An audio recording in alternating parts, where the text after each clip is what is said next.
Je suis dans ma maison, les lumières n'arrêtent pas de s'éteindre, n'arrêtent pas de s'allumer, sans que je fasse quoi que ce soit. Je ne touche pas aux interrupteurs.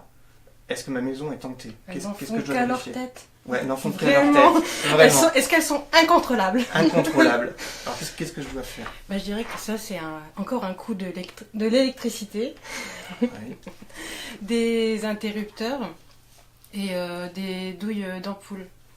Donc, c'est-à-dire qu'il faudrait vérifier le compteur d'électricité sans vous électrocuter, parce que moi, je suis douée pour me prendre des coups de jus. Et c'est-à-dire pour pas savoir si elles sont pas, si l'électricité n'est pas sous tension ou sur tension. Et par rapport aux douilles d'ampoule, il se pourrait qu'il y ait des faux contacts. Et je suis sûre que j'oublie des trucs. Mais en fait, on est sur, en général, les 3 éléments majeurs au niveau, quand on débunk quelque chose, c'est ça, c'est aller vérifier les surtensions, comme tu viens de l'expliquer Audrey, sous tension, donc ça, généralement, il faut vous rapprocher de votre fournisseur d'accès, l'accès normalement souvent EDF, mais pas toujours. Hein. Et puis, pour ce qui est des interrupteurs, il y a 2 types d'interrupteurs. Vous avez de vieux interrupteurs qui ont souvent les enclenches, qui sont faussées avec le temps, et quand on appuie, on a l'impression qu'on a éteint la lumière, mais au bout de quelques secondes, elle se désenclenche, ce qui donne en fait un côté je m'allume, je m'éteins. Donc ça, c'est à vérifier, mais c'est très facile, vous allez voir s'il y a un cran ou pas. Et puis sinon, il y a aussi tout ce qui est la domotique. Ça, nous avons déjà eu le cas sur des problématiques d'enquête, où vous avez, c'est très sensible, tout ce qui est domotique, aux ondes, et notamment aux ondes sonores. Et quand on a un voisin dans le quartier qui fait de la CB par exemple, et ben ça brouille énormément tout ce qui est domotique, et ça peut poser des problèmes et de faire de l'interférence, et pas que sur vos ampoules d'ailleurs, sur d'autres appareils électroniques. Maintenant, si vous avez, ça s'éteint, ça s'allume, et que vous ne savez pas à savoir si c'est que vos ampoules ou pas, si vous avez une box internet, vous nous suivez, donc il y a des chances que vous ayez internet. Regardez, si votre box vient de vous couper, c'est très sensible, hein, donc si elle vient de vous couper, que vous n'avez plus le wifi, vous n'avez plus rien dans la maison, dites-vous qu'il y a eu une coupure un peu plus générale. Si c'est que les ampoules, le truc à faire, c'est de vérifier, et comme disait Audrey, ça c'est important, vous électrocutez pas, vérifiez s'il n'y a pas un jeu au niveau de la douille, donc ça c'est déjà arrivé. Et puis si vous avez fait le tour, hein, et que ça continue, et que vous avez un autre contexte, notez. N'oubliez pas de noter quelle heure, quel jour, qu'est-ce qui s'est passé, et contacter une équipe par exemple. Mais la première démarche, c'est de vérifier la technique en fait, et de vérifier EDF, comme tu disais. Voilà. Excellent. Donc, je peux faire appel à un électricien tout simplement. Tout simplement. Si vraiment je pense que mon infrastructure électrique n'est pas. Oui, parce que tout le monde n'est pas. Moi personnellement. N'est pas aussi talentueux qu'un autre pour toucher aux douilles et tout ça. Faites pas n'importe quoi, si seulement vous connaissez un petit peu, si vous êtes en tout cas pas étranger à tout ce qui est un petit peu électronique, électricité. Surtout s'il y a une vieille installation électrique. Ouais, de préférence. Voilà. Et puis commencez aussi tout simplement, honnêtement, à appeler votre fournisseur d'accès. Parce que vous pourriez très très bien vous rendre compte, surtout si vous êtes à la campagne, un petit peu éloigné, que vous pourriez être en bout de ligne et qu'il y a des surtensions et des sous-tensions et qui font énormément de dégâts sur tout ce qui est matériel électronique, lampes, électricité et tout ça. Voilà, je suis dans ma maison et je me sens observé en permanence. J'ai toujours l'impression que je suis dans une pièce vide et j'ai la sensation d'avoir quelqu'un derrière moi qui me regarde. Je me retourne, il n'y a personne. Est-ce que ma maison est hantée ? Alors ça, c'est une excellente question, et c'est une question très complexe. On va pouvoir la considérer sur 3 volets. Le 3e volet, je laisserai Audrey parler, qui va vous parler d'une expérience personnelle par rapport à ça sur la toute dernière enquête qu'on a faite en fait. Oui. Donc moi je vais vous parler de 2 champs. Alors d'une part le champ psychologique,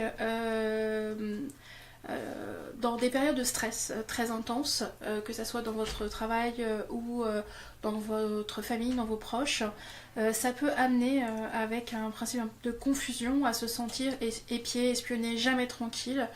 Voilà, sans rentrer dans les détails, mais il arrive aussi que des situations de la vie quotidienne puissent vous rappeler d'anciens traumas et qui vous remettent dans une situation comme ça, où tout d'un coup vous vous sentez finalement en danger chez vous, vous vous sentez pas bien. Et donc cette sensation qu'on vous regarde, qu'on vous épie, voilà, si vous savez que vous êtes dans un cas comme ça, si vous vous rendez compte que vous n'êtes pas dans une situation, on va dire, bénéfique, en tout cas peaceful, j'ai envie de dire, chez vous, où vous sentez qu'il y a bien quelque chose de stressant qui va au-delà finalement. Moi je vous conseille très fortement d'aller voir un spécialiste, que ça soit votre médecin, que ça soit un psychologue, etc. Parce que ça démontre un stress vraiment intense et qu'il ne faut pas laisser baisser. C'est une alerte personnelle, voilà, et ça n'a rien à voir avec le paranormal, mais ça ne veut pas dire qu'il faut le laisser de côté. Donc ça c'est un premier point. Deuxième point technique, donc nous qu'on a déjà rencontré sur des enquêtes où il y avait énormément de genre de phénomènes, toute la famille ressentait, mais on ne trouvait rien en fait, au niveau des enregistrements, on n'avait pas de phénomène, mais on s'est rendu compte que les champs magnétiques étaient extrêmement élevés, mais vraiment élevés, pas juste un petit peu, vraiment très élevés, suivant un circuit particulier dans la maison. Je pense que ces gens peuvent se reconnaître si ils sont là ce soir. Et en fait on s'est rendu compte qu'en fait ils habitaient dans une cage d'angoisse. Donc une cage d'angoisse, c'est un endroit assez fermé ou exigu, comme une petite maison, une petite pièce, etc., où les champs magnétiques sont extrêmement forts. Vous pouvez très bien avoir, comme c'était le cas pour eux, des câbles haute tension en fait qui passaient au niveau de la cave et qui dégageaient, en fait on pouvait les repérer, on les a repérés avec nos champs de mesure, tellement de pression au niveau champ magnétique que ça amène ça, donc ça amène presque aussi des sensations de vision, d'ombre, de choses qui passent. Vous pouvez avoir des problèmes de peau, presque de l'eczéma, la sensation d'entendre des choses, impossible de dormir, des maux de tête. Et ça peut aller jusqu'à des hallucinations. Mais les premiers cas, c'est une espèce de sensation d'angoisse, une sensation d'oppression. Et puis le troisième point, dont je vais laisser parler Audrey, ça peut aussi effectivement évoquer peut-être qu'il y a quelque chose, en tout cas de non explicable chez vous. C'est pas prouvable, et c'est ce que va essayer enfin c'est difficile de le prouver, mais il y a vraiment une sensation forte. Donc Audrey, est-ce que tu veux bien parler sur la dernière enquête, ce que j'ai ressenti moi en fait, grenier, cette sensation justement d'observation quel moment? Il y en a plusieurs. Il y en a plusieurs. Ça, vous verrez, mon moment préféré, quand c'est ça. Voilà, ton moment préféré, mal au dos. Ah oui, non mais après mon mal de dos c'était pratiquement toute la nuit, durant toute la durée de l'enquête. Il y avait vraiment une sensation d'étouffement, d'angoisse, enfin non ça allait, mais j'avais vraiment très mal au dos, surtout à l'épaule droite. J'ai l'impression que quelqu'un s'appuyait contre moi. De toute façon, quand on a fait le visionnage après enquête, on s'est rendu compte qu'il y a une ombre qui est passée derrière moi. Voilà. Et on a recoupé avec d'autres caméras de surveillance pour savoir si c'était pas un mouvement de caméra qui aurait reflété dans, je ne sais plus... le phare d'une voiture. Le oui, phare voilà. d'une voiture, etc. Merci. On l'a coupé. Et ce qu'on voulait vous dire, c'est qu'au final, à force de creuser, on a pu trouver une preuve. Donc là, on a des preuves sonores et des preuves vidéo sur ce cas-là. Mais la plupart du temps, il n'y en a pas, et malheureusement, c'est difficile à prouver. C'est-à-dire que si vous avez que cette sensation-là chez vous, ce n'est pas un phénomène de hantise. Le phénomène de hantise, en général, il n'y a pas une seule chose, il y a plusieurs choses.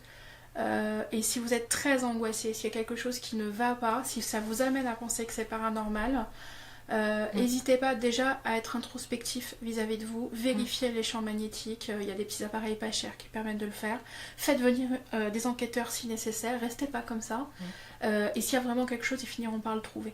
Mais c'est certainement une des choses les plus volatiles, où on a le moins de preuves, ces sensations-là. Alors, on a une question en rapport justement avec cette question qui vient d'être remontée. Il y a Bianca qui nous demande comment expliquer la sensation d'oppression se produisant dans une pièce en particulier, uniquement dans une pièce en particulier. Comment on peut expliquer cette sensation d'oppression?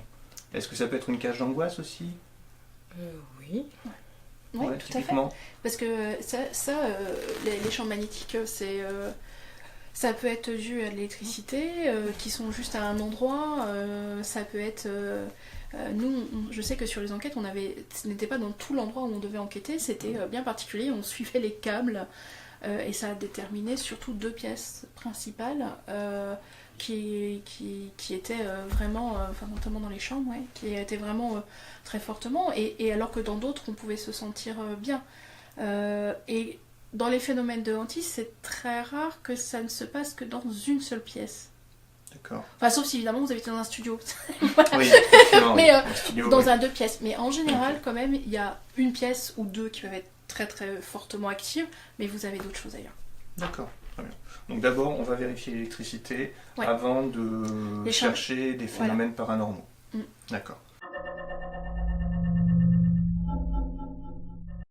Quels sont les symptômes principaux des gens qui vous sollicitent lorsqu'ils pensent que leur maison est tentée? Que doit-on faire avant de crier que sa maison est tentée? Qu'est-ce qu'on doit vérifier? Qu'est-ce qu'on doit faire? Audrey, je pense que tu en as déjà pas mal. Déjà, qu'est-ce qu'on nous dit souvent? Ce qui est rapporté souvent. Par rapport aux symptômes. Voilà, qu'est-ce que les gens ressentent? Qu'est-ce que les gens observent? Qu'est-ce qu'on doit faire avant de dire ma maison est tentée? Déjà, pour avoir fait un entretien dans le cadre d'une pré-enquête, déjà pas de panique. Les gens, oui, c'est vrai qu'ils sont un peu au bord du gouffre, ils sont très fatigués et ce qu'on leur dit, c'est, comme on vient de dire tout à l'heure, de vérifier l'installation électrique. Et, Puis il y a différents symptômes qui peuvent être. C'est quoi les plus récurrents? Alors on a les bruits. Ça c'est alors oui, les enfants qui pleurent, les bruits de chaînes, les trucs qui tombent, voilà. Donc ça c'est alors ça a l'air d'être dans le folklore, mais c'est effectivement des choses les plus courantes qui nous sont présentées. Nous avons les animaux qui ont des comportements étranges. Nous pouvons avoir des agressions des fois physiques ou en tout cas des sensations de toucher. Des fois il y a des inquiétudes vis-à-vis de personnes qui parlent seules ou d'enfants notamment et là il y a vraiment une inquiétude des parents. Alors ça on en parlera plus tard, mais voilà, qu'est-ce qu'on a souvent? Des objets qui disparaissent. Oui. Souvent la machine à laver qui s'allume et s'éteint. Voilà, des objets, télévision, machine à laver, radio, hi-fi, des choses qui se mettent à s'allumer toute seule, des voix qui parlent, par exemple, vous avez la radio, vous savez, qui est sur un bruit blanc et tout d'un coup ils entendent des voix dessus, et voir ça s'allume, ils ont leur chaîne qu'ils écoutent tous les jours, et puis là cette fois-ci ça va s'allumer mais sur un bruit blanc, voilà, donc c'est ça, des phénomènes sur des trucs électriques, des choses qui bougent, des choses qui tombent, des voix, des apparitions, des bruits de pas, souvent ça on entend, des bruits de pas, des gens qui montent des escaliers, qui descendent, les greniers. Dernièrement, de la vaisselle, plusieurs fois, de la vaisselle qui se casse. Voilà, à peu près, ça c'est. Il y a certainement autre chose, mais ça c'est le panel le plus central. Une sensation de malaise quand il y a des invités qui vont chez la personne concernée. Oui, tu as raison de faire ça, c'est-à-dire que les gens nous disent ça vient pas que de moi, les gens qui viennent chez moi. Ils ne veulent plus revenir. Voilà. Ils veulent plus revenir directement, d'accord. Alors on a 4 fiches qui posaient, alors 4 fichiers, je sais pas, je prononce peut-être mal, alors vraiment désolé, qui posent la question: est-ce que le champ magnétique peut faire avancer ou reculer l'heure sur des radio-réveils? Alors quel type de radio-réveil? Eh oui. Numérique ou avec les aiguilles? Je suppose numérique. Est-ce que sur du numérique ça peut effectivement avoir un impact? Je pense pas. Alors je suis pas expert dans le domaine, donc je vais regarder notre technicien et ingénieur de métier et de formation. Il me fait signe que non. Autant je sais que ça peut faire déplacer des objets, mais ça il faut aller voir. Vous regardez sur YouTube l'effet Hutchinson par exemple et vous comprendrez. Donc ça c'est surtout les travaux de Tesla et tout ça. Effectivement, radio-réveil numérique. Voilà, mais un radio-réveil numérique non, ça ne me dit strictement rien. Autant ça pourrait faire en sorte qu'il soit détraqué. En gros, il s'éteint. Vous voyez, il bof, ça y est, ça bouffe le truc digital. Autant le faire avancer, reculer. Non. Et puis, notre ingénieur en chef me fait signe. Non plus. Voilà. J'ai un chat ou j'ai un chien, j'adore les bêtes. Et ma bestiole, je ne comprends pas, à certains moments, elle se pose à un endroit, elle se met à cracher, elle se met à aboyer, à miauler, elle regarde dans le vide, devant une porte qui est fermée, et de manière plus ou moins régulière, je n'arrive pas à comprendre, et pourtant il n'y a rien. Est-ce qu'il y a un fantôme? Alors, déjà en toute honnêteté, on n'est pas spécialiste de comportement animalier, mais là comme ça, je dirais que ça peut être dû à des ondes radio, ou tout simplement à une mouche qui passe, ou à une souris aussi, et... Ouais, je sais pas ce que t'en penses. Oui, donc les ondes, ça on le savait. Ouais. Toute personne qui a des appareils électroniques qui sifflent un peu trop et tout verront que ça les perturbe. Effectivement, si vous avez des furets dans votre grenier, des rats, des choses comme ça peut les rendre assez dingues. Maintenant, vous allez vous rendre compte que vous entendrez les bruits, vous allez trouver des petites crottes, des choses comme ça. Donc nous, on a eu ça sur des enquêtes, des endroits qu'on nous a certifiés hantés. Non. Enfin, par contre, on a trouvé des furets, des rats, ce genre de choses. Et les animaux, ils sont très sensibles. Nous, on a des animaux ici, et rien qu'aux odeurs et tout, ça les rend dingues. Donc ils peuvent se mettre à aboyer. Donc déjà, c'est la première chose. Faites venir un spécialiste pour voir si votre maison, vous n'avez pas des animaux. Les ondes, alors ça c'est clair et net. Les ondes radio, donc pareil, le côté CB et tout. Et puis après, alors, c'est une question de folklore, on va dire, je sais pas comment dire, une histoire. Oui, on sait que certains animaux sont plus sensibles. On parle des chats, par exemple, dans la mythologie, que ce soit égyptienne ou autre. Il y a un rapport à la mort, en tout cas, qui est très particulier. Toute personne qui a des chats vont dire qu'ils sont quand même assez sensibles. Ils vous diront aussi qu'un chat a un comportement relativement erratique. Donc des fois, il pète des câbles, mais on ne sait pas pourquoi. En gros, voilà. C'est même pas mal lié aux superstitions, quoi. Ouais. Tout ce qui est à l'annonce de mort, tout ça. Voilà, et vous voyez, nous on a un chat là qui est en train d'essayer de rentrer dans les affaires. Voilà. Et non, il n'y a pas de fantôme pourtant. Mais ceci dit, honnêtement, on peut voir ça dans les enquêtes qu'on a fait, les animaux où il y avait vraiment des endroits vraiment hantés, on a vraiment énormément de preuves, et qu'il y avait des animaux, les animaux ont eu un comportement effectivement sensible, souvent ou complètement flippé, ils voulaient plus rentrer dans la maison et tout, ou agressif. Face à une porte ou face à un endroit au milieu de la nuit, et des animaux qui étaient réputés pour être des animaux calmes, que les gens avaient depuis longtemps, voilà. Sauf que ça survient aussi souvent avec un déménagement, puisque ça fait pas... Voilà, donc un changement de lieu. Mais la première chose à vérifier, et ça c'est vrai, vérifiez bien que vous n'avez pas des rongeurs, ce genre de choses, et que vous n'avez pas des gens qui s'amusent aussi avec des appareils électroniques qui peuvent rendre particulièrement les animaux dingues, et les sifflements c'est horrible pour eux. Voilà. Et ça peut les rendre très violents et très agressifs. Ils sont hyper sensibles. Alors nous avons Mireille qui nous pose une question. Est-ce que ça peut nous suivre si on déménage? Alors je suppose que le ça veut dire le fantôme, la hantise. Est-ce que ça peut nous suivre si on déménage? Oui, je pense que oui. Mais après, ça c'est souvent une croyance, quand on est médium, entre guillemets, je pense que ça peut suivre. En fait, je pense pas... Ça dépend si on garde un objet qui était déjà là dans la maison et que... C'est ça, c'est à quoi est attaché. Les seuls cas où on connaît ce genre de choses, c'était lié à des objets anciens. Et puis on est presque de l'ordre de la superstition. Oui, aussi. Voilà. Concrètement, non. Les phénomènes de hantise que nous on voit, qu'on enregistre et tout, si la personne déménage, elle ne retrouvera pas les mêmes.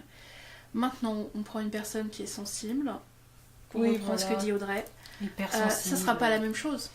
Mais c'est juste que, alors pourquoi est-ce qu'elle aura choisi? Il faut qu'elle se pose la question, un autre endroit qui lui-même est habité. Voilà, je pense qu'il y a une question à se poser. Il y a une sensibilité particulière. Et puis, c'est pas parce que vous avez deux fois des événements que c'est exactement la même chose. Voilà, il y en a un d'ailleurs, il faut avoir des endroits où ça nous est arrivé avec un qui était hanté, et le deuxième en fait non, ne l'était pas. Mais l'angoisse du premier endroit où ces gens avaient habité avait généré ça, par exemple. Donc non. Et après on parle, je dis bien je mets des énormes guillemets là-dessus parce que voilà, c'est beaucoup du folklore. Là, des objets maudits, voilà, pour reprendre plein de cultures, on s'en retrouve dans pas mal de cultures. Ceci dit, normalement, ça n'a pas vraiment d'effet en tant que hantise dans la maison, très très peu. Donc, pour reprendre juste, vous avez une maison que vous pensez hantée, en tout cas avec des phénomènes paranormaux, vous déménagez, vous posez la question si vous allez les emmener dans vos bagages. À titre personnel, à plus de 99,9%, non. Voilà. Comment expliquer une sensation d'oppression, des draps qui se retirent tout seuls, la sensation sur les pieds d'un écrasement, et comme si on était tiré vers le bas du lit? Expérience d'il y a quelques années, on a déménagé depuis. Bonne question. Est-ce que Spectre a déjà été confronté à ce genre de témoignage par Deux rapport à fois. ces enquêtes? 2 fois? 2 fois. Alors un avec Spectre, donc quelque chose d'assez similaire avec des gens agressés. Sur une enquête tout était. Donc, Oui, où la jeune maman était griffée, elle avait pas mal de et bleus. la nuit, etc. Et une autre qui n'est pas à travers Spectre, mais un cas récent. Et il s'avère que quand on est dans le paranormal, on parle aussi de nous à titre individuel. Donc quelqu'un qui a été violemment retiré de son lit, donc les draps tirés, etc. Et puis après a été éjecté de son lit. Oui, là vous avez des phénomènes de hantise qui peuvent être donc affiliés à l'ancien terme de poltergeist. Vous avez d'autres phénomènes qui vont être actifs, vous n'aurez pas que ça. Des objets qui bougent, des choses qui tombent, des choses assez violentes. Je pense que là il faut vraiment faire venir des enquêteurs. Vraiment. Enfin, là c'est un sujet, si vous voulez on vous répondra un petit peu plus en privé parce qu'il y a des sujets qui sont plus délicats que d'autres et nous on n'est pas là pour... Il y a assez de gens qui font le buzz en faisant peur aux autres, mais c'est pas notre but du tout. On sait donc que la science explique énormément de choses. Maintenant, voilà, quand vous êtes violemment, je dis pas juste des sensations, mais que vous êtes tiré hors de votre lit, que les objets poussent les escaliers et que ça soit vraiment dangereux, les escaliers, faut... Oui. Voilà, prenez un truc avec, vous savez, avec la petite bulle à Au niveau. niveau. Faites bien le niveau de vos marches. C'est bête, mais ça nous arrivait très, très souvent. Et les gens tombent et en fait, il y a une marche qui est comme ça et ça donne cette sensation d'être projeté en avant. Voilà, ça c'est pour la petite anecdote. Ceci dit, donc à la maman de Bianca, on va vous répondre plus longuement.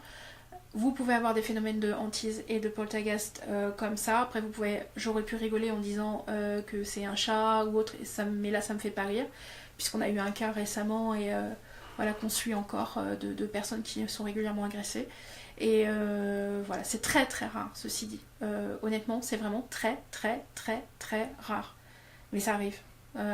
Voilà, c'est très bien d'avoir déménagé. Et non, ça ne va pas vous suivre là où vous êtes. Voilà, c'était pour la question. Génial. Y a-t-il de bons esprits qui nous accompagnent?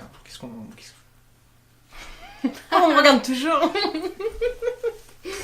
De bons esprits qui nous accompagnent. Bah là, on rentre aussi dans les domaines de la croyance, je dirais. Oui. Enfin, on peut rentrer dans tout ce qui est ange gardien, tout ça, mais ça reste vraiment le domaine de la croyance. Ouais, alors c'est un peu compliqué parce qu'on est laïque en fait à Spectre, on respecte toutes les religions et pratiques. Voilà. Après on se sert du folklore des différentes cultures pour pouvoir essayer de trouver des réponses. Donc ça c'est important et Audrey fait énormément de recherches. Elle travaille par exemple sur les phénomènes de Dame Blanche et elle cherche et il y a des réponses à trouver dans le folklore. Quant aux entités, on va dire positives, je dirais que il y en a qui ne sont pas négatives et il y en a beaucoup qui ne le sont pas. Est-ce que pour vous ça veut dire qu'elles sont positives? Je ne sais pas. Ce que je peux vous assurer c'est que on a des endroits où on a clairement des preuves de paranormal. Est-ce que puis qu'est-ce qu'on met derrière le mot entité? Alors ça voilà. c'est pareil. C'est difficile de ne pas tomber dans un manichéisme. Voilà. Puis non, déjà on n'avait pas la réponse. Des morts, pas des morts. Est-ce que c'est autre chose? Voilà. Ceci dit, on a des preuves d'intelligence répondante et des phénomènes dits paranormaux qui ne sont pas agressifs, qui ne sont pas malveillants vis-à-vis des gens, qui ne sont pas brutaux et qui sont là, voilà, comme vous auriez un invité sympathique dans la maison. Voilà. Est-ce que pour vous c'est quelque chose de sympa? Bah, tant mieux. Et ouais, faut le voir. On peut le voir comme ça aussi. Maintenant, si vous voulez aller plus loin sur est-ce qu'ils peuvent vous aider ou pas,